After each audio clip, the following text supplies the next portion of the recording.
اللهم صل على سيدنا محمد يا رب صل. بسم اللہ الرحمن الرحیم. سورہ ہود کا رکوع نمبر 10 یعنی آخری رکوع اور 12ویں پارے کا بھی رکوع نمبر 10. اس کا لفظی ترجمہ مختصر گرامر کے ساتھ ہو چکا تھا. آج میں انشاءاللہ اس کی تفصیل شروع کروں گا. اعوذ باللہ من الشیطان الرجیم. بسم اللہ الرحمن الرحیم. وَلَقَدْ آتَيْنَا مُوسَى الْكِتَابَ فَاخْتُلِفَ فِيهِ. اور تحقیق ہم نے موسیٰ کو کتاب دی، اس میں بھی اختلاف کیا گیا. آپ کو معلوم ہے سورہ ہود میں اللہ نے پیغمبروں کے واقعات تفصیل سے بیان کیے اور ترتیب سے بیان کیے. اس کے بعد قرآن کہہ رہا ہے کہ اللہ نے اتنے دلائل قائم کیے، اتنے واقعات بیان کیے، تو قرآن میں پھر بھی لوگ اختلاف کر رہے ہیں. تو آپ پریشان مت ہوں، ہم نے موسیٰ کو بھی کتاب دی تھی، اس میں بھی لوگوں نے اختلاف کیا. یہاں اختلاف کا مقصد یہ نہیں کہ تفسیر میں اختلاف کیا، مطلب یہ کسی نے مانا اس کتاب کو اور کسی نے نہیں مانا. بہت سے لوگ تھے جنہوں نے نہیں مانا. وَلَوْلَا كَلِمَةٌ سَبَقَتْ مِنْ رَبِّكَ لَقُضِيَ بَيْنَهُمْ. اللہ چاہتا تو عملی فیصلہ فوراً کر دیتا. موسیٰ کلیم اللہ کو کتنے معجزے دیے گئے، کتنی واضح نشانیاں دی گئیں، دنیا کے سامنے فرعون کو غرق کیا گیا، جادوگروں سے مقابلہ کرایا گیا. یہ دلائل کافی تھے لوگوں کے سمجھنے کے لیے. لوگ یقین کر لیتے کہ موسیٰ کو جو کتاب دی جا رہی ہے واقعی وہ اللہ کی طرف سے ہے اور موسیٰ اللہ کے سچے پیغمبر ہیں. یہ کافی تھا یقین کر لینے کے لیے. ان سب معجزوں کو دیکھنے کے بعد بھی کچھ لوگ کہہ رہے ہیں کہ تورات اللہ کی کتاب نہیں ہے اور موسیٰ سچے پیغمبر نہیں ہے. تو ہونا یہ چاہیے تھا کہ اللہ ان کے درمیان اسی وقت عملی فیصلہ کر دیتا، اور جو اس زمانے میں کافر تھے، موسیٰ کی کتاب کے منکر تھے، ان سب کو اللہ ہلاک کر دیتا. لیکن اللہ نے ایسا نہیں کیا. کیوں؟ وَلَوْلَا كَلِمَةٌ سَبَقَتْ مِنْ رَبِّكَ. ایک کلمہ ہے جو تیرے رب کی طرف سے سبقت لے جا چکا ہے. وہ کلمہ کیا ہے؟ کہ ایک وقت ہے حساب و کتاب کا. یہ اللہ نے اپنے اوپر یہ بات لکھ دی ہے کہ اصل حساب و کتاب آخرت میں ہوگا. دنیا دار العمل ہے، دار الجزا نہیں ہے. تو اگر وہ بات نہ ہوتی جو تیرے رب نے پہلے لکھ دی ہے، پہلے سبقت لے جا چکی ہے، تو لَقُضِيَ بَيْنَهُمْ، لوگوں کے درمیان فیصلہ کر دیا جاتا. زبان سے تو اللہ فیصلہ کر دیتا ہے، بتا دیتا ہے کہ حق کیا ہے باطل کیا ہے، لیکن عملی فیصلہ بھی اللہ کر کے دکھا دیتا. وَإِنَّهُمْ لَفِي شَكٍّ مِّنْهُ مُرِيبٍ. اور یہ لوگ، اے نبی، جو آپ پر کتاب نازل ہوئی ہے نا، تو آپ کی قوم بھی لفی شک منہ، اس کتاب سے شک میں پڑے ہوئے ہیں. مریب جس نے ان کو تردد میں ڈالا ہوا ہے. تو یہ بھی وہی کام کر رہے ہیں جو موسیٰ کے ساتھ انسانوں نے کیا تھا علیہ السلام کے ساتھ. لیکن اصول کیا ہے اللہ کا؟ وَإِنَّ كُلًّا، بے شک سب کے سب، جتنی قومیں ہیں، جتنے لوگ ہیں، لما تاکید کے لیے، لَيُوَفِّيَنَّهُمْ رَبُّكَ أَعْمَالَهُمْ، ضرور بھی ضرور تیرا رب ان کے اعمال کا پورا پورا بدلہ ان کو چکا کے چھوڑے گا. ایسا نہیں ہو سکتا کہ اللہ نے اس کائنات کو بنایا فنا ہونے کے لیے اور انسان کو بنایا موت کے لیے. نہ نہ نہ، جو کچھ یہ کر رہے ہیں، حق کا انکار کر رہے ہیں، تو اس کا ان کو بدلہ پورا پورا ملے گا. پچھلی امتوں کے واقعات سے تم استدلال کر لو، واقعات کو دیکھ کر یقین کر لو. انہ بما یعملون خبیر، بے شک وہ اللہ باخبر ہے ان اعمال سے جو اعمال یہ لوگ کر رہے ہیں. اب سورت کا چونکہ آخری ہے نا، تو اینڈ ہو رہا ہے، تو اللہ تعالیٰ پیغمبر صلی اللہ علیہ وسلم کو یہ پورے واقعات سنا کے اللہ فرماتے ہیں فَاسْتَقِمْ كَمَا أُمِرْتَ. بس اے محمد صلی اللہ علیہ وسلم، آپ قائم رہیے استقامت کے ساتھ. استقیم کا معنی استقامت سے ڈٹے رہیے جیسے کہ اللہ نے آپ کو حکم دیا ہے. آپ نے دین سے پیچھے نہیں ہٹنا. پوری قوم ایک طرف، آپ نے اس کی مخالفت کے باوجود 1 انچ بھی پیچھے نہیں جانا. آپ بھی قائم رہیے. وَمَن تَابَ مَعَكَ، اور جو لوگ آپ کے ساتھ توبہ کر چکے ہیں، آپ کے ساتھ اللہ کی طرف مائل ہو چکے ہیں، وہ سب کے سب کو اللہ آرڈر دے رہا ہے. قیامت تک آنے والے انسانوں کو، ہر شخص کو فردن فردن اللہ حکم دے رہا ہے فَاسْتَقِمْ، آپ سب دین پر ڈٹ جاؤ. موجودہ حالات کو دیکھ کر، کافر کی ترقی کو دیکھ کر، اس کے پھلنے پھولنے کو دیکھ کر متاثر مت ہو. وَلَا تَطْغَوْا، اور سرکشی زمین میں مت کرو. کیونکہ جو کافر ہے، جو خدا کو نہیں مانتا، قرآن کا انکار کرتا ہے، وہ تو زمین میں سرکشی کر رہا ہے، وہ اللہ کی حدود کو کراس کر رہا ہے. تم نے یہ کام نہیں کرنا، تم نے استقامت کے ساتھ دین پر چلنا ہے. انہ بما تعملون بصیر، بے شک تم جو کچھ کر رہے ہو اللہ اس سے باخبر ہے۔ یہ ایک موٹیویشن ہے کہ اللہ ہم پورا ماحول ہمارے خلاف، پوری دنیا ہمارے خلاف، ہم دین پر مضبوطی سے چلیں تو ہم تو تنہا رہ جائیں گے۔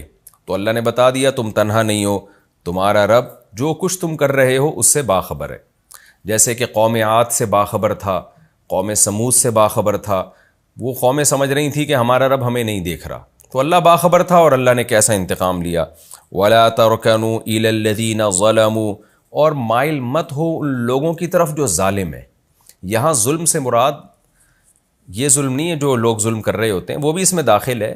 مراد کیا ہے؟ شرک، باطل نظریات۔ تمام مفسرین اس کی یہی تفسیر کرتے ہیں کہ اس سے مراد ہے جو باطل لوگ ہیں نا، جو اسلام کو نہیں مانتے، ان کی طرف ذرہ برابر بھی مائل مت ہو۔ مائل نہ ہونے کا مطلب کیا ہے؟ ان کے کانسیپٹس جو ہیں، ان کے جو نظریات ہیں، ان سے بالکل بھی متاثر نہ ہو۔ اس کی مثال ایسے جیسے آج کل اتحاد بین المذاہب کی بہت باتیں ہوتی ہیں کہ تمام مذاہب میں اتحاد پیدا کیا جائے، تمام مذاہب کو ایک دوسرے کے قریب کیا جائے۔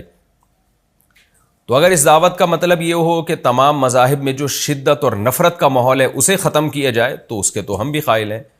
لیکن اگر اس کا یہ مطلب ہے کہ جو باؤنڈری اسلام نے کھینچی ہے کہ ایک اسلام کی باؤنڈری ہے، اس سے آپ کو باہر نکلنے کی اجازت نہیں ہے، اور آپ تمام مذاہب کو ملا کے کھچڑی بنانا چاہتے ہیں کہ اسلام ان باطل نظریات کو بھی قبول کر لے جو دیگر مذہبوں کے پاس ہیں، تو یہ ممکن نہیں ہے۔ یہی مطلب ہے اس آیت کا کہ وَلَا تَرْكَنُوا إِلَى الَّذِينَ ظَلَمُوا، ان ظالموں کی طرف تمہیں ذرہ برابر بھی مائل ہونے کی اجازت نہیں ہے، ان کے باطل نظریات کو ذرہ برابر بھی قبول کرنے کی اجازت نہیں ہے۔ یہی وجہ ہے کہ رسول اللہ صلی اللہ علیہ وسلم نے ہمیں مذہبی رسومات میں غیر مسلموں کی رسومات سے کنارہ کشی کا حکم دیا ہے، کیونکہ اگر آپ ان کی مذہبی رسومات میں ان کے ساتھ جوڑ پیدا کرنے کے لیے شریک ہو جاتے ہیں تو اس کا مطلب کچھ وقت کے بعد یہ ایک عام آدمی کو، ایک نیوٹرل آدمی کنفیوز ہو جائے گا کہ اسلام کیا ہے اور کرسچینٹی کیا ہے، ہندوازم کیا ہے، سکھ کیا ہے، مسلمان یہ بھی کر رہے ہوتے ہیں، وہ بھی یہ کر رہے ہوتے ہیں، تو کنفیوژن پیدا ہو جائے گی۔ اس لیے قرآن نے کہا کہ یہ جو اسلام کے جو بیسک نظریات ہیں یہ بالکل اسلام اس میں 2 اور 2 4 کی طرح حق پر ہے، اس میں آپ کو کبھی بھی غیر مسلم کی طرف مائل ہونے کی قطعاً اجازت نہیں ہے۔ ہم عقیدہ توحید کے قائل ہیں، ہم حضرت عیسیٰ کو اللہ کا بیٹا کسی صورت میں نہیں کہہ سکتے، ہماری نظر میں یہ بہت بڑا جرم ہے۔ ہم عقیدہ توحید کے ماننے والے، ہم کسی مندر میں جا کے کسی بت کے سامنے نہیں جھک سکتے، کچھ بھی ہو جائے۔ کوئی موت کے خوف سے جھک جائے تو ایک الگ بات ہے، وہ تو اللہ نے کلمہ کفر کی اجازت دے دی، لیکن جوڑ پیدا کرنے کے لیے یا مذاہب کو قریب لانے کے لیے کوئی ہم سے شرک پر بیان کروا دے کہ ہم شرک کو پروموٹ کرنا شروع کر دیں، یا ہم 5 نمازوں میں ایک نماز کی نفی کر دیں، یا ہم رمضان کے روزے کو دائیں بائیں کر دیں، یہ نہیں ہو سکتا۔ وَلَا تَرْكَنُوا إِلَى الَّذِينَ ظَلَمُوا، قرآن کہتے ہیں نہ ذرہ برابر بھی مائل نہیں ہونا۔ اگر تم مائل ہوئے تو ہوگا کیا؟ فَتَمَسَّكُمُ النَّارُ، تمہیں بھی آگ چھوئے گی، جو وہ آگ جو اللہ نے کافر کے لیے بنائی ہے۔ وَمَا لَكُم مِّن دُونِ اللَّهِ مِّنْ أَوْلِيَاءَ، اور تمہارے لیے پھر اللہ کے سوا کوئی دوست بھی نہیں ہوگا۔ یہ بھی قرآن نے اشارہ کر دیا کہ جب آپ غیر مسلم کے نظریات کی طرف مائل ہوتے ہیں تو دوستی بڑھانے کے لیے ہوتے ہیں، مقصد آپ کا یہ ہوتا ہے کہ فرینڈ شپ والا ماحول بن جائے، لوگ آپ کو ایکسیپٹ کر لیں، قبول کر لیں۔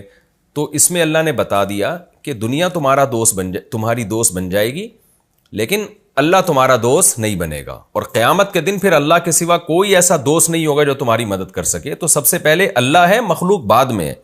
ثم لا تنصرون، کوئی اللہ کے سوا دوست نہیں ہوگا، پھر تمہاری مدد بھی نہیں کی جائے گی۔ وَأَقِمِ الصَّلَاةَ طَرَفَيِ النَّهَارِ وَزُلَفًا مِّنَ اللَّيْلِ إِنَّ الْحَسَنَاتِ يُذْهِبْنَ السَّيِّئَاتِ۔ عقیدے کے بعد اسلام میں سب سے اہم حکم نماز کا ہے، اور یہ صورت بھی مکہ میں نازل ہوئی، تو تسلی کے لیے بھی نماز پڑھنا بہت ضروری ہے، اس سے انسان کو صبر کی توفیق ملتی ہے، اور انسان سے جو کوتاہیاں ہو جاتی ہیں وہ بھی معاف ہوں گی نماز کے ذریعے۔ تو رسول اللہ صلی اللہ علیہ وسلم کو اور قیامت تک آنے والے اہل اسلام کو خطاب کیا جا رہا ہے کہ نماز قائم کرو طرفی النہار، دن کے دونوں کناروں پہ، وزلفا من اللیل، اور رات کے حصوں میں بھی۔ اس میں نے بتایا تھا کہ تفسیر میں مختلف آراء ہیں کہ دونوں کناروں سے کیا مراد ہے۔ بعض نے کہا کہ فجر اور مغرب، فجر اور عصر یہ 2 کنارے ہیں، اور رات کی نمازوں سے مراد جو ہے وہ مغرب اور عشاء، تو اس میں ظہر نہیں آئے گی. پھر بعض نے کہا کہ نہیں، دن کے کناروں سے، اس میں یعنی دن کے کناروں سے مراد ہے جو دن کی جتنی بھی نمازیں ہیں وہ اس میں داخل ہیں، اور رات کے نمازوں میں مغرب عشاء داخل ہیں. مختلف آرا ہیں، ہمیں اس بحث میں نہیں پڑھنا، کیونکہ 5 نمازوں کا جو ثبوت ہے وہ بہرحال ہمیں قرآن کی دوسری آیات سے اور حدیثوں میں تو بہت ہی وضاحت کے ساتھ ملتا ہے. تو اللہ میاں نے ہمیں اس آیت کا یہ جو طرز اختیار کیا گیا دن کے دونوں کناروں پہ، مقصد یہ ہے کہ آپ نے نماز پابندی سے مختلف اوقات میں قائم کرنی ہے. جب بھی اس کائنات میں سورج کی روشنی کے لحاظ سے کوئی بڑا تغیر ہوتا ہے تو اس وقت نماز کا وقت واقع ہو جاتا ہے. تو دن کے دونوں کناروں میں جو سرسری غور سے ہمیں پتہ چلتا ہے، اس سے فجر اور عصر مراد ہے، کیونکہ یہ نمازیں اکثر کناروں پر ہوتی ہیں. تو ظہر کا اس میں تذکرہ نہیں ہے، وہ دیگر آیات سے اور دیگر احادیث سے ثابت ہے. اور زلفا من اللیل، رات کے حصوں میں اس میں مغرب اور عشاء داخل ہے. اور اگر ہم اس کو مغرب کو اس سے خارج کر دیتے ہیں تو پھر عشاء کی نماز اس میں داخل ہے اور تہجد کی نماز داخل ہے. پھر یہ استحبابی حکم ہوگا، ان الحسنات یذہبن السیئات، بے شک نیکیاں وہ برائیوں کو کھا جاتی ہیں. کیا مطلب؟ اگر آپ سے شریعت پر عمل کرنے میں کوئی تھوڑی بہت کوتاہی ہو بھی گئی تو نماز اس کوتاہی کی تلافی کا ذریعہ بن جائے گی. بہت ساری احادیث میں یہ مضمون وارد ہوا ہے کہ ہم سے جو صغیرہ گناہ دن اور رات میں ہوتے رہتے ہیں، نماز کے ذریعے اللہ ان گناہوں کو معاف کر دیتا ہے. ان میں بہت ساری واقعات ہیں، بڑے دلچسپ واقعات بھی، ان کی طرف میں جاؤں گا تو ہماری تفسیر کا جو اصل جو وہ مقصد ہے وہ رہ جائے گا. تو مضمون بہت ساری احادیث میں ہے. اس لیے علماء کہتے ہیں کہ کبھی بھی آپ سے گناہ ہو تو توبہ بھی کریں اور 2 رکعت نماز بھی پڑھیں اور صدقہ خیرات بھی کریں، کیونکہ حدیث میں آتا ہے کہ صدقے سے اللہ کا غضب ٹھنڈا ہوتا ہے. تو اس لیے جب بھی کوئی خدا نخواستہ گناہ ہو جائے تو آپ نے توبہ بھی کرنی ہے، 2 رکعت نماز بھی پڑھنی ہے اور کچھ نہ کچھ صدقہ بھی کرنا ہے. ذالک ذکری للذاکرین، فرمایا کہ یہ نصیحت ہے نصیحت حاصل کرنے والوں کے لیے. واصبر، اور اے محمد صلی اللہ علیہ وسلم آپ صبر کیجئے. فإن اللہ لا یضیع اجر المحسنین، اللہ اچھا عمل کرنے والوں کے اجر کو ضائع نہیں کرتا. صبر سے آپ اس پر قائم رہیے. فلولا کان من القرون من قبلکم اولو بقیۃ ینہون عن الفساد فی الارض. اب چونکہ پچھلی امتوں کے بہت سارے واقعات اللہ نے بیان کیے نا، تو اب اللہ اس امت کو جھنجھوڑ رہے ہیں کہ دیکھو پچھلی امتوں میں ایسے عقل مند لوگ کیوں نہیں گزرے جنہوں نے دیگر لوگوں کو زمین میں فساد سے روکا. ایسا کیوں نہیں ہوا؟ الا قلیلا، سوائے چند لوگوں کے، ممن انجینا منہم، جن کو ہم نے نجات دے دی تھی. ایک بڑی تعداد میں ایسے لوگ کیوں نہیں گزرے؟ جب نوح علیہ السلام نے قوم کو دعوت دی، تھوڑے سے لوگ تھے جو فساد سے روک رہے تھے، میجورٹی تو فساد میں مبتلا تھی. جب ہود علیہ السلام نے قوم عاد کو دعوت دی ہے، تھوڑے سے لوگ ہود علیہ السلام کے ساتھ تھے، میجورٹی تو خود گناہ کر رہی تھی، روکنا تو دور کی بات. تو یہ ہر قوم میں ایسا کیوں ہوا ہے؟ اللہ کہتے ہیں ایسا کیوں نہیں ہوا کہ ٹھیک ہے کچھ لوگ گناہ کر رہے ہوتے تو بہت سے ان کو روکنے والے بھی تو ہوتے، بہت سے معاشرے کی اصلاح میں بھی تو لگے ہوئے ہوتے. تو ایسا کیوں نہیں ہوا؟ آگے قرآن میں اگلی آیتوں میں آ رہا ہے کہ تیرا رب اس بستی کو کبھی بھی ہلاک نہیں کرتا کہ جس میں اصلاح کرنے والے لوگ بھی موجود ہوں. یعنی ایک تعداد اگر ایسے لوگوں کی کسی سوسائٹی میں ہو کہ جو معاشرے کی اصلاح کی فکر میں لگی ہو تو اللہ ان لوگوں کی وجہ سے باقیوں کو بھی عذاب سے بچا لیتے ہیں. لیکن ہسٹری جب آپ اٹھا کے دیکھتے ہیں، قرآن جب بیان کرتا ہے تو میجورٹی دنیا میں ایسی گزری ہے کہ بہت تھوڑے ہی لوگ ہوتے ہیں جو سوسائٹی کی اصلاح کی کوشش میں لگے ہوئے ہوتے ہیں. زیادہ تر لوگ یا تو برائی کر رہے ہوتے ہیں یا برائی کو دیکھ کے خاموش ہوتے ہیں. تو اللہ یہ شکایت کر رہے ہیں انسان سے کہ ایسا کیوں ہوتا ہے. وَاتَّبَعَ الَّذِينَ ظَلَمُوا مَا أُتْرِفُوا فِيهِ، اور ظالم لوگ جو ہے وہ اتباع کرتے ہیں مَا أُتْرِفُوا فِيهِ، اس لائف کو جس میں وہ خوشحال ہوتے ہیں، اسی لائف کے پیچھے چل رہے ہوتے ہیں. وَكَانُوا مُجْرِمِينَ، اور وہ مجرم بھی تھے. وَمَا كَانَ رَبُّكَ لِيُهْلِكَ الْقُرَىٰ، اور تیرا رب ایسا نہیں ہے کہ وہ بستیوں کو ہلاک کر دے بظلم، ان کی ناانصافی کی وجہ سے، وَأَهْلُهَا مُصْلِحُونَ، اور وہ بستی والے اصلاح میں لگے ہوئے ہوں. یہ وہ مضمون ہے جس کا میں ابھی تذکرہ کر رہا تھا کہ بستی میں اگر جرائم ہوتے بھی ہیں لیکن اسی بستی میں ایک بڑی تعداد لوگوں کی ایسی ہو جو ان جرائم کے خلاف آواز بھی اٹھاتی ہو، تو اللہ ان کی برکت سے دنیاوی عذاب سے دوسروں کو بھی بچا لیتے ہیں. تیرا رب ایسا ہے ہی نہیں کہ کسی بستی میں اصلاح کی کوششیں ہو رہی ہوں اور اللہ اس بستی کو ہلاک کر دے. تو اگر کوئی بستی عذاب کی وجہ سے ہلاک ہو رہی ہے تو سمجھ لیں کہ یا تو اس میں اصلاح کی کوشش کرنے والے لوگ ہی نہیں ہیں یا وہ بہت ہی منورٹی میں ہے. جیسے نوح علیہ السلام کے مقابلے میں تو ساری قوم تھی اور 40-50 لوگ ایمان لے کر آئے, تو بہت ہی منورٹی میں. اس آیت سے ہمیں یہ بھی پتہ چلتا ہے کہ ہم اگر اپنے کنٹری کو, اپنی قوموں کو, اپنے جو ہے ملک کو یا اپنے علاقے کو اللہ کے عذاب سے بچانا چاہتے ہیں, تو اگر ہم گناہ ختم نہیں بھی کر سکتے, برائی ختم نہیں بھی کر سکتے, تو اس کے خلاف کم از کم ہم مؤثر آواز اٹھائیں. اگر ہم ایک جاندار آواز اٹھاتے ہیں نا تو اللہ کے غضب کو ٹالنے کے لیے یہ بھی کافی ہے. اللہ اس پہ بھی قوموں سے عذاب کو دور کر دیتا ہے کہ چلو ایک طرف برائی عروج پر ہے لیکن دوسری طرف برائی کو ختم کرنے والی تحریکیں بھی تو عروج پر ہیں. تو قرآن میں کیسے اللہ نے یہ آیت بیان کی, وَمَا كَانَ رَبُّكَ لِيُهْلِكَ الْقُرَىٰ بِظُلْمٍ, تیرا رب ایسا ہے ہی نہیں کہ کسی بستی کو ظلم کی وجہ سے, ناانصافی کی وجہ سے ہلاک کر دے, وَأَهْلُهَا مُصْلِحُونَ, اور اس کی بستی والے جو ہیں وہ اصلاح میں لگے ہوئے ہوں. تو ایسا ہو ہی نہیں سکتا کہ تیرا رب بستی کو ہلاک کر دے. تو ہمارے لیے بہت بڑی موٹیویشن ہے اس میں کہ اگر دنیا میں جرائم بہت زیادہ بڑھ رہے ہیں تو اگر ہم ان جرائم کو ختم کرنے والی, ان کے خلاف آواز اٹھانے والی تحریکوں میں جان ڈال دیں تو اتنا بھی کافی ہے اللہ کے غضب کو زمین سے ٹالنے کے لیے. وَلَوْ شَاءَ رَبُّكَ لَجَعَلَ النَّاسَ أُمَّةً وَاحِدَةً, اگر تیرا رب چاہتا تو تمام لوگوں کو ایک امت بنا دیتا. یہ اختلافات ہوتے ہی نہیں. ایک سوال پیدا ہوتا ہے نا, اتنی بستیاں آئیں, کچھ ایمان والے, کچھ کافروں کو تباہ کیا گیا, پھر نبی صلی اللہ علیہ وسلم کے دور میں بھی ایک دعوت چل رہی ہے, ایک طرف مخالفت بھی عروج پر ہے. تو اللہ نے تسلی دی کہ اللہ چاہتا, یہ مضمون قرآن میں بارہا آیا ہے, یہاں بھی آیا ہے کہ اگر تیرا رب چاہتا تو سب کو زبردستی ایک ہی امت بنا دیتا. سارے نیک شریف شرفا ہوتے, دنیا میں کوئی جرم نہ ہوتا. اللہ کے ہاتھ میں تو لوگوں کے دل ہیں, وہ چاہتا ان کو ہدایت کی طرف پھیر دیتا. لیکن قرآن کہتا ہے وَلَا يَزَالُونَ مُخْتَلِفِينَ, اے محمد صلی اللہ علیہ وسلم ہم آپ کو بتا رہے ہیں کہ ایسا ہوگا نہیں کبھی بھی. سارے نیک نہیں ہو سکتے, یہ ہمیشہ اختلاف کرتے رہیں گے. کیا مطلب؟ نیک لوگ رہیں گے اور کچھ ان سے اختلاف کرتے رہیں گے. دونوں طرح کے فریق ہمیشہ چلتے رہیں گے. الا من رحم ربک, ہاں اختلاف وہ نہیں کرے گا جس پر تیرا رب رحم کرے گا. وہ دین حق سے اختلاف نہیں کرے گا بلکہ دین حق سے اتفاق کرے گا. وَلِذَلِكَ خَلَقَهُمْ, اب سوال پیدا ہوتا ہے اللہ نے ایسا کیا کیوں ہے؟ اللہ سب کو زبردستی جنت میں بھیج دے, اللہ سب کو زبردستی سب کے دلوں میں ہدایت ڈال دے, سب کے دلوں کو چینج کر دے, اپنی طرف لے آئے, تو یہ کیوں اللہ نے ایسا نظام بنایا ہے کہ آدھے ادھر جا رہے ہیں آدھے ادھر جا رہے ہیں؟ اللہ نے فرمایا وَلِذَلِكَ خَلَقَهُمْ, اللہ نے پیدا ہی اسی لیے کیا ہے, اسی اختلاف کے لیے تو اللہ نے پیدا کیا ہے. اما شاکرن و اما کفورا, سورہ دہر میں ہے نا کہ اللہ نے تمہیں آزمائش کی صلاحیت رکھی تمہارے اندر تاکہ وہ دیکھنا چاہتا ہے کون شکر گزار بنتا ہے اور کون ناشکرہ بنتا ہے. اگر زبردستی ہی اللہ سب کے دلوں کو ہدایت پہ لے آئے, سارے نیک بن جائیں, تو اس کائنات کو جو پیدا کرنے کا مقصد ہے کہ یہ کائنات انسان کے لیے بنائی گئی اور انسان کو آزمائش کے لیے پیدا کیا گیا کہ کون اچھا بن کے آتا ہے کون برا بن کے آتا ہے. تو یہ آزمائش اس وقت تک ہو نہیں سکتی جب تک دونوں طرح کے گروپ دنیا میں نہ چلیں, اچھے بھی اور برے بھی.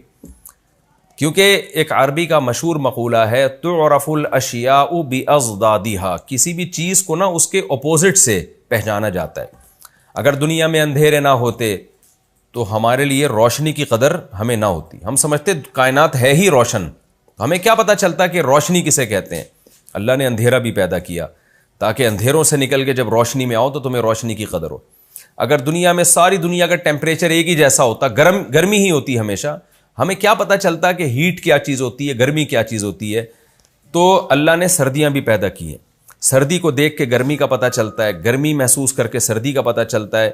تو یہ ساری جو اللہ نے ایک اختلاف اس کائنات میں پیدا کیا ہے, اسی میں اللہ نے اچھائی بھی پیدا کی ہے, اسی میں اللہ نے برائی بھی پیدا کی. آج بہت سے ملحد یہ اعتراض کرتے ہیں کہ اگر خدا ہے تو اس نے برائی کو پیدا کیوں کیا, وہ تو اچھا ہونا چاہیے نا. تو جو شر کا خالق ہے, شر کو برائی کو پیدا کرنے والا ہے, معاذ اللہ وہ بھی برا ہے کیونکہ اس نے برائی کو پیدا کیا ہے.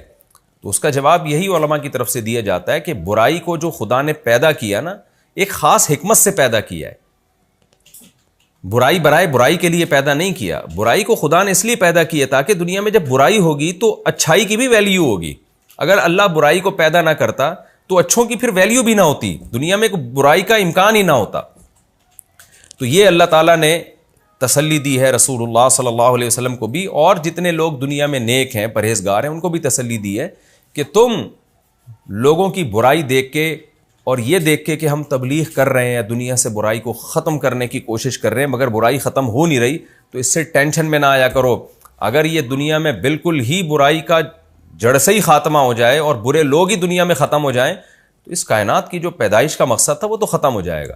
یہی وجہ ہے کہ علماء نے یہ ایک علمی نکتہ بیان کیا کہ حضرت عیسیٰ علیہ السلام جب دنیا میں نازل ہوں گے اور پوری دنیا میں خیر غالب آ جائے گی، برائی بالکل ختم ہو جائے گی، تو پھر اللہ تعالیٰ اس کائنات کو آہستہ آہستہ اس زمین کو تباہی کی طرف لے جائیں گے، یعنی پھر قیامت بہت قریب ہے، کیونکہ جو ایک مقصد تھا وہ حاصل ہو گیا۔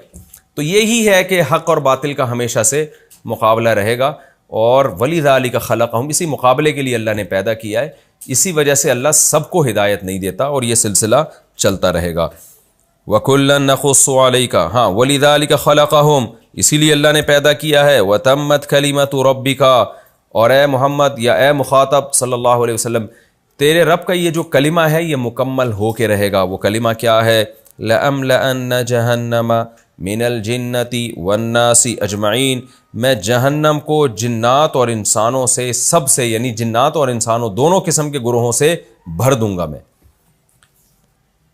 کیا مطلب؟ اگر یہ تو اللہ نے تقدیر میں لکھا ہوا ہے کہ جہنم میں بھی بہت سے لوگ جائیں گے، جن میں جنات بھی ہوں گے، جن میں انسان بھی ہوں گے، تو ظاہر ہے وہ جب ہی جائیں گے نا کہ جب برائی بھی دنیا میں ہوگی۔ تو یہ بھی تسلی ہے کہ آپ زبردستی لوگوں کو مسلم بنانے کی کوشش نہ کریں، آپ اتنی فکر کریں اسلام کو دنیا میں غالب کرنے کی کہ جتنی فکر کا اللہ نے آپ کو مکلف بنایا ہے، جتنی محنت کا مکلف بنایا ہے۔ نبی صلی اللہ علیہ وسلم بہت زیادہ فکر لیتے تھے نا، سورہ کہف میں ہے کہ لعلک باخع نفسک علی آثارہم ان لم یؤمنوا، کہ اے نبی آپ کے بارے میں یہ ہے کہ ان کے ایمان نہ لانے کی وجہ سے یہ خطرہ ہے کہ کہیں آپ غم میں اپنی جان ہی ہلاک نہ کر بیٹھیں، غم میں گھٹ گھٹ کے آپ کی موت ہی کہیں واقع نہ ہو جائے، تو ایسا مت کریں۔ کیوں؟ انا جعلنا ما علی الارض زینۃ لہا، ہم نے زمین کے اوپر ایک زینت، زمین کے حصے کو زینت بنایا ہے، یہ لوگوں کو اپنی طرف مائل کرتی ہے اور آخرت سے غافل کرتی ہے۔ تو یہ مضمون قرآن میں بہت ساری جگہوں پہ مختلف طرح سے اللہ نے بیان کیا ہے۔ تو اللہ تعالیٰ نے جہنم کو جنات اور انسانوں سے بھرنا ہے، یہ ایک قسم کی دھمکی ہے کہ جو نافرمان لوگ اس خوش فہمی میں مبتلا ہے نا کہ بس اللہ غفور الرحیم ہے، سب کو بخش دے گا یا قیامت ہوگی نہیں، ایسا نہیں ہے بھائی، اللہ تعالیٰ نے جہنم کو بھی بھرنا ہے۔ تو ہم جب جیسے کسی کو سمجھا رہے ہوتے ہیں نا، وہ مان نہیں رہا ہوتا، تو ایسے موقع پہ کیا ایک نیوٹرل آدمی کیا کہتا ہے؟ بھائی جہنم میں بھی تو لوگ جائیں گے نا، جہنم کو بھی تو اللہ نے بھرنا ہے نا، تو بس تو چھوڑ دے اس کو اپنے حال پہ۔ یہی انداز اللہ نے قرآن میں اختیار کیا ہے کہ میں نے بھی جہنم کو انسانوں سے بھر دینا ہے، تو فکر مت کرو تم جو اتنے دلائل کے بعد میں نے قوم عاد کا واقعہ سنا دیا، قوم نوح کا واقعہ سنا دیا، اور بہت سارے پیغمبروں کے واقعات اور عقلی دلائل، نقلی دلائل، تمام کی تمام چیزیں کے انبار لگا دیے میں نے، اور خود اسلام میں ہی اتنی اٹریکشن ہے، اس کے باوجود بھی اگر تمہیں سمجھ میں نہیں آ رہا تو میں نے تو بھرنا ہے جہنم کو جنات اور انسانوں سے، تو تم ہی جیسے لوگوں سے میں بھروں گا۔ تو اس میں جہاں مبلغین کو، تبلیغ کرنے والوں کو تسلی ہے، وہیں اللہ کی طرف سے نافرمانوں کو بہت بڑی دھمکی بھی ہے۔ اللہ تعالی ہم سب کو اس آگ سے محفوظ رکھے۔ آگے قرآن کہتا ہے وَكُلًّا نَقُصُّ عَلَيْكَ مِنْ أَنْبَاءِ الرُّسُلِ، اے محمد صلی اللہ علیہ وسلم ہم نے جو آپ کو یہ پیغمبروں کے واقعات سنائے ہیں، قوم عاد، قوم سمود، ابراہیم علیہ السلام، پھر اصحاب مدین، تو یہ سارے واقعات ہم آپ کو سناتے ہیں، مَا نُثَبِّتُ بِهِ فُؤَادَكَ، جس کے ذریعے ہم آپ کے دل کو مضبوط کر دیتے ہیں۔ میں کل سن رہا تھا کسی گورے نے رسول اللہ صلی اللہ علیہ وسلم کے بارے میں، کوئی فرانسیسی ہے مورخ، اس نے نبی صلی اللہ علیہ وسلم کے بارے میں یہ لکھا ہے کہ دنیا میں محمد صلی اللہ علیہ وسلم جیسی کوئی ایسی شخصیت نہیں گزری جس کے پاس وسائل اتنے کم ہوں اور ٹائم بھی اتنا کم ہو، اور ان کم ترین وسائل اور انتہائی محدود وقت میں دنیا میں اتنا بڑا انقلاب برپا کر دیا ہو۔ تو اس نے کہا کہ ہسٹری میں ہمیں محمد صلی اللہ علیہ وسلم کے علاوہ کوئی بھی ایسا نہیں ملتا، حالانکہ وہ غیر مسلم ہے۔ تو یہی بات ہم قرآن سے سیکھ رہے ہیں کہ قرآن بار بار پیغمبر کو تسلی دے رہا ہے۔ کیوں؟ نبی صلی اللہ علیہ وسلم مکہ میں ایک چھوٹے سے علاقے میں پیدا ہوئے، چاروں طرف پہاڑ ہیں، دنیا میں تہذیب سے دور ایک علاقہ ہے جہاں کوئی رہنا پسند نہیں کرتا، جن پر حکومت کرنا کوئی پسند نہیں کرتا، اور نہ آپ لکھنا جانتے نہ پڑھنا جانتے، اور آپ کو جو ٹاسک دیا گیا وہ پوری دنیا، کام دیا گیا کہ پوری دنیا میں دین کو غالب کرنا ہے، اور ادھر اپنی قوم میں 2-4 لوگوں کے سوا کوئی ایمان نہیں لے کر آ رہا، تو سوچیے آپ صلی اللہ علیہ وسلم کو ٹینشن کتنی ہوگی، کیسی ٹینشن ہوتی ہوگی۔ تو قرآن بار بار پھر تسلی دیتا ہے کہ ہم جو آپ کو واقعات سنا رہے ہیں، ما نثبت به فؤادک، یہ وہ واقعات ہیں جس کے ذریعے ہم آپ کے دل کو تھام لیتے ہیں، آپ کے دل کو ڈگمگانے نہیں دیتے، آپ کو موٹیویشن ملتی ہے کہ بھئی قوم نوح نے بھی نوح کی مخالفت کی، انجام نوح کے حق میں ہی ہوا، قوم عاد نے بھی مخالفت کی، رزلٹ جو آیا وہ حضرت ہود علیہ السلام کے حق میں آیا، تو آپ کا بھی رزلٹ اللہ آپ کے حق میں ہوگا، نتیجہ آپ کے حق میں ہوگا۔ تو یہ تسلیہ قرآن دیتا تھا، جس کی وجہ سے نبی صلی اللہ علیہ وسلم نے دنیا میں اتنا بڑا انقلاب برپا کیا۔ آگے قرآن کہتا ہے وَجَاءَكَ فِي هَذِهِ الْحَقُّ، اور اے محمد صلی اللہ علیہ وسلم اس قرآن میں آپ کے پاس حق آ چکا ہے، وَمَوْعِظَةٌ، اور نصیحت، وَذِكْرَى، ذکرہ بھی نصیحت کو کہتے ہیں، لیکن ذکرہ اس نصیحت جس میں یاد دہانی ہو، تذکر عربی میں یاد کرنے کو کہتے ہیں، یعنی جو بھولا ہوا سبق ہے اس کو یاد دلانے کو ذکرہ کہا جاتا ہے۔ تو ایک عام نصیحت موعظہ، اور ذکرہ یاد دہانی، اس لیے اس کا ترجمہ یاد دہانی سے کیا جاتا ہے۔ وَذِكْرَىٰ لِلْمُؤْمِنِينَ، اور اس میں یاد دہانی ہے ان لوگوں کے لیے جو ایمان لانے والے ہیں۔ وَقُلْ لِلَّذِينَ لَا يُؤْمِنُونَ، اور اے نبی آپ ان لوگوں سے کہہ دیجئے جو ایمان نہیں لے کر آتے، لا یؤمنون، جو ایمان نہیں لاتے، آخر میں اعملوا علی مکانتکم، ٹھیک ہے تم بھی اپنی جگہ پر عمل کرتے رہو، انا عاملون، ہم بھی عمل کر رہے ہیں۔ یہ مکہ میں آیتیں نازل ہوئیں جب تھوڑے سے لوگ ایمان لائے تھے اور پورا عرب آپ کے خلاف تھا، تو اس وقت ان کو پیش گوئی دی گئی کہ ٹھیک ہے عمل کر لو، ہم بھی کر رہے ہیں، ہم اپنی محنت میں پیچھے نہیں ہٹیں گے، تم مخالفت میں پیچھے مت ہٹو، ان قریب دیکھ لینا کہ انجام کس کے حق میں ہے۔ وانتظروا انا منتظرون، انتظار کرو، ہم بھی انتظار کر رہے ہیں۔ تھوڑے سے عرصے میں 15-20 سال کے عرصے میں اللہ نے کیسا انقلاب برپا کیا کہ مکہ فتح ہوا، اور اس کے بعد فتوحات کا نہ ختم ہونے والا سلسلہ ایسا چلا ہے کہ دنیا اس کو روک نہیں پائی ہے۔ وَلِلَّهِ غَيْبُ السَّمَاوَاتِ وَالْأَرْضِ، اور اللہ ہی کے لیے آسمانوں اور زمین کا غیب۔ اللہ فیوچر کی خبر بتا رہا ہے کہ انتظار کرو، دیکھو غالب کون آتا ہے، تو غیب کا علم اللہ کے پاس ہے۔ وَإِلَيْهِ يُرْجَعُ الْأَمْرُ كُلُّهُ، اور اسی کی طرف تمام معاملات لوٹ کر جائیں گے۔ فَاعْبُدْهُ، پس اے مخاطب اسی کی غلامی کر، اس کے علاوہ کسی کی طرف مت دیکھ۔ وَتَوَكَّلْ عَلَيْهِ، اب تو جب صرف اسی کی غلامی کرے گا تو دنیا مخالفت کرے گی تیری، تو دنیا کی مخالفت کی پرواہ مت کر، وَتَوَكَّلْ عَلَيْهِ، اعتماد بھی اسی پر کر۔ وَمَا رَبُّكَ بِغَافِلٍ عَمَّا تَعْمَلُونَ، جو کچھ تم کر رہے ہو تمہارا رب اس سے غافل نہیں ہے۔ پوری دنیا ملامت کرے گی ٹھیک ہے، لیکن جس کو خوش کرنے کے لیے تم دنیا سے ٹکر لے رہے ہو وہ تمہارے عمل سے بے خبر نہیں ہے، وہ تمہیں دیکھ رہا ہے۔ اللہ تعالی ہمیں عمل کی توفیق دے۔ یہ ہمارا رکوع الحمدللہ کمپلیٹ ہوا، اس میں ہمیں جو اسباق ملتے ہیں میں 2 منٹ میں خلاصے کے طور پر بیان کر دیتا ہوں۔ پہلی بات تو تسلی ہے کہ موسیٰ علیہ السلام کی کتاب میں بھی لوگوں نے اختلاف کیا تھا، تو کتنے معجزے اللہ نے دکھائے تھے۔ ہمیں تسلی ہے کہ بھائی ہم حق کو بیان کریں، جو ہمیں سمجھ میں آتا ہے اس پہ ڈٹ جائیں، لوگوں کی مخالفت کی پرواہ مت کریں۔ اور اس میں اہم ترین آیت یہ بھی ہے فاستقم کما امرت، اللہ نے جیسا آپ کو حکم دیا آپ نے استقامت کے ساتھ، مضبوطی کے ساتھ دین پر چلنا ہے۔ اور اس میں ہمیں ایک حکم یہ بھی دیا گیا ولا ترکنوا الی الذین ظلموا، آپ نے ظالم کی طرف مائل نہیں ہونا، اس کے نظریات کو قبول نہیں کرنا ہے آپ نے۔ تو آج جو ہے نا فرینڈ شپ میں اور دوستی یاری میں دوسرے کے مذہب ہی کو لوگ فالو کرنا شروع کر دیتے ہیں، نہ اس کی آپ کو قطعاً اجازت نہیں ہے۔ اور نمازوں کو قائم کرنے کی ترغیب ہے۔ ایک بہت اہم مضمون یہ بیان ہوا کہ نیکیاں گناہوں کو کھا جاتی ہیں، ان الحسنات یذھبن السیئات، تو کبھی بھی آپ سے کوئی گناہ ہو جائے تو آپ توبہ بھی کریں اور اس کے بدلے میں کوئی نیکی بھی کر لیں۔ میں اکثر نوجوانوں سے کہتا ہوں بھائی تم سے کوئی گناہ ہوتا ہے، بد نظری بھی ہوتی ہے، تو کچھ پیسے صدقہ کر دو، تاکہ اگر تمہارے برائیوں کا وزن بڑھ رہا ہے تو کچھ نیکیوں کا وزن بھی تو بڑھے۔ تو نیکی کی یہ خصلت ہے کہ وہ برائی کو کھا جاتی ہے، اس کے وزن کو کم کر دیتی ہے۔ تو یہ ایک بہت اہم مضمون اس میں بیان کیا گیا۔ اور اس میں اللہ نے یہ بھی بتایا ایک اہم مضمون کہ ہر بستی میں ایسے لوگ ہونے چاہیے کہ جو اصلاح کی فکر میں لگے رہیں۔ پچھلی بستیوں میں ہوا یہ کہ پیغمبروں کا ساتھ بہت کم لوگوں نے دیا، اگر بہت بڑی تعداد میں لوگ ساتھ دیتے یا ان کی کوئی پاور ہوتی تو اللہ بستیوں کو ہلاک نہ کرتا بلکہ نافرمانوں کو اور زیادہ مہلت دے دیتا۔ تو ہمارا یہ فرض بنتا ہے کہ ہم تبلیغ کی دعوت اور خیر کو پھیلانے کا جتنا مؤثر طریقہ ہم اختیار کر سکتے ہیں ہم کریں، کیونکہ اللہ نے قرآن میں کہہ دیا کہ تیرا رب کبھی ایسی بستی کو ہلاک نہیں کرتا جس میں ظلم ہو لیکن اصلاح کی بھی کوشش ہو رہی ہو اس میں۔ اور اس میں قرآن نے یہ بھی بتا دیا کہ ہم پیغمبروں کے واقعات کیوں سناتے ہیں، ما نثبت بہ فؤادک، یہ دلوں کو مضبوط کرنے کے لیے۔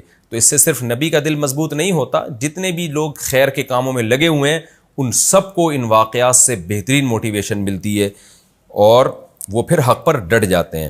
اور پھر اللہ تعالیٰ نے آخر میں فاعبدہ وتوکل علیہ، کہ غلامی صرف اللہ کی ہوگی اور اسی پر اعتماد، اسی پہ توکل کر کے ہم شریعت پہ چلیں گے اللہ کی غلامی اختیار کرتے ہوئے۔ یہ ہماری الحمدللہ سورہ ہود مکمل ہو گئی۔ بہت اہم سورت تھی اور بہت ہی، مجھے جب میں سورہ ہود کی تلاوت کرتا ہوں، ترجمہ میں ظاہر ہے وہ چاشنی نہیں ہوتی، لیکن جب آپ یہ تفسیر کے لیکچر میں ترجمہ اچھی طرح سے سمجھیں گے، اس کے بعد جب آپ سورہ ہود کی تلاوت کریں گے انشاءاللہ اس میں آپ کو بہت لطف آئے گا اور آپ کی روحانی قوت میں انشاءاللہ بہت اضافہ ہوگا۔ اب ہم نئی سورہ شروع کر رہے ہیں، سورہ یوسف۔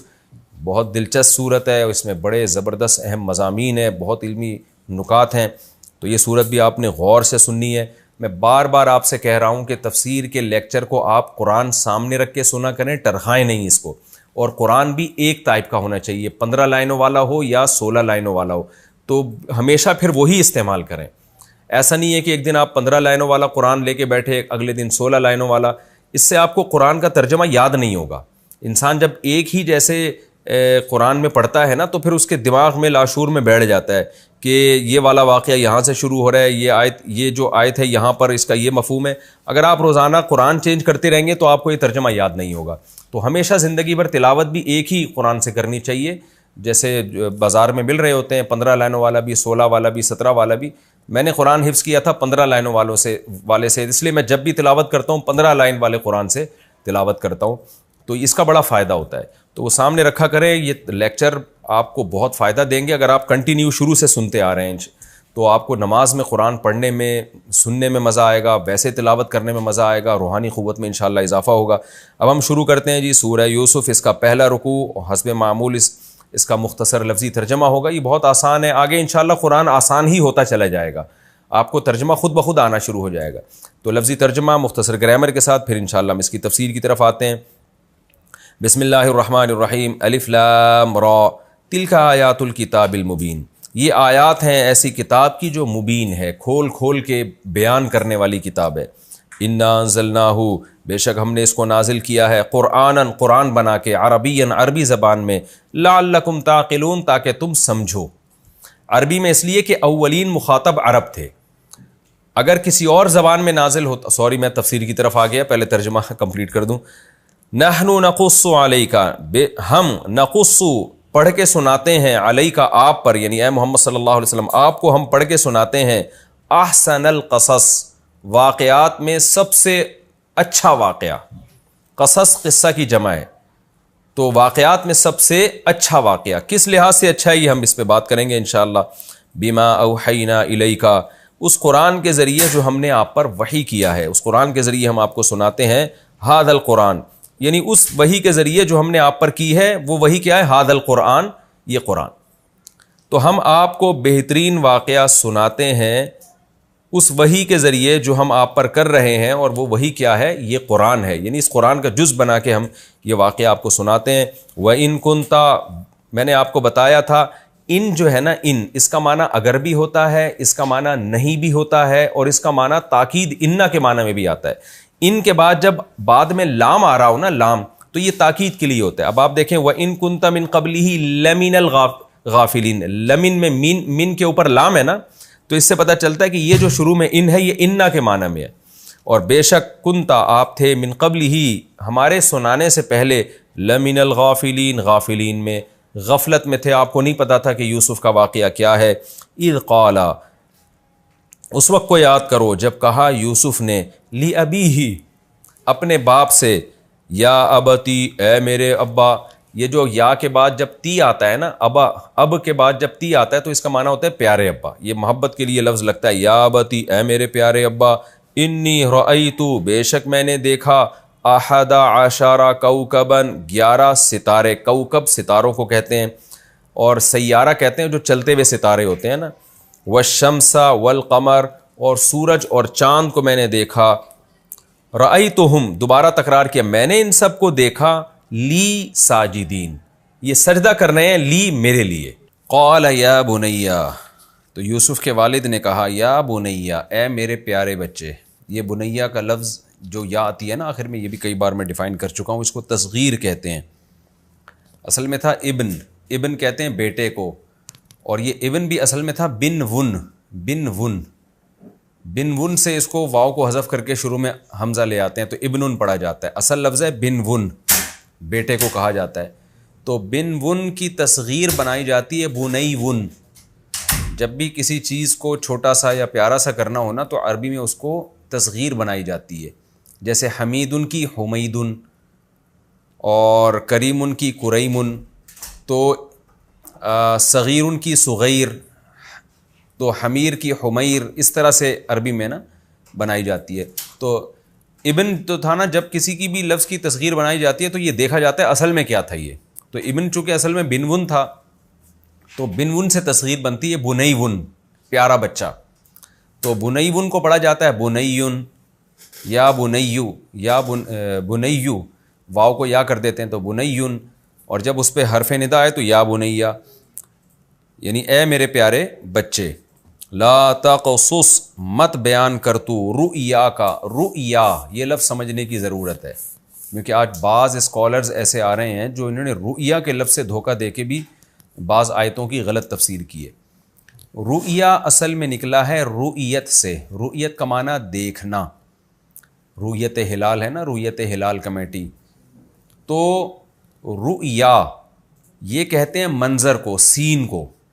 اب چونکہ خواب میں ہم جو کچھ دیکھ رہے ہوتے ہیں وہ بھی ایک سین ہوتا ہے، اس لیے خواب کو بھی رؤیا کہا جاتا ہے. لیکن اس کا یہ مطلب ہرگز نہیں ہے کہ رؤیا کا اطلاق خواب ہی پر ہوتا ہے. یہ میں اس لیے ڈیٹیل بیان کر رہا ہوں کہ جو معراج کا واقعہ ہے نا، بعض لوگوں نے یہ کہا ہے کہ یہ جاگتی حالت میں نبی صلی اللہ علیہ وسلم کو معراج نہیں ہوئی بلکہ یہ خواب تھا. اور اس کی دلیل پیش کی ہے سورہ بنی اسرائیل کی جو یہ آیت ہے 15ویں پارے کی، وما جعلنا الرؤیا التي اریناک الا فتنۃ للناس، کہ اے نبی ہم نے جو آپ کو جو رؤیا دکھایا وہ لوگوں کی آزمائش کے لیے دکھایا. تو بعض لوگوں نے کہا دیکھو رؤیا تو خواب کو کہتے ہیں، جیسے کہ سورہ یوسف میں آتا ہے کہ اے بیٹے لا تقصص رؤیاک علی اخوتک، اپنا خواب بھائیوں کو مت سناؤ. تو رؤیا خواب کو کہتے ہیں. تو اللہ نے معراج کو بھی رؤیا سے تعبیر کیا ہے، اس کا مطلب نبی صلی اللہ علیہ وسلم کو خواب آیا تھا.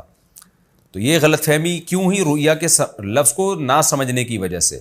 رؤیا کا لفظ خواب پر بولا جاتا ہے لیکن اس سے اصل مراد خواب نہیں ہوتا. رؤیا رؤیت سے نکلا ہے، منظر، سین، کوئی بھی چیز جو دیکھی جائے. تو چونکہ ایک وہ بھی منظر تھا جو نبی صلی اللہ علیہ وسلم کو لے جا کے دکھایا گیا تھا، تو اس لیے قرآن نے اس کو رؤیا سے تعبیر کیا معراج کے واقعے کو. تو یہ مطلب ہرگز نہیں ہے کہ رؤیا ہمیشہ خواب ہی کو کہا جائے گا. کوئی بھی منظر ہوتا ہے اس کو رؤیا کہا جائے گا، چاہے وہ جاگتی حالت میں ہو چاہے وہ خواب میں ہو. تو اس کی دلیل قرآن کی سورہ بنی اسرائیل کی پہلی آیت ہے، سبحان الذی اسری بعبدہ لیلا.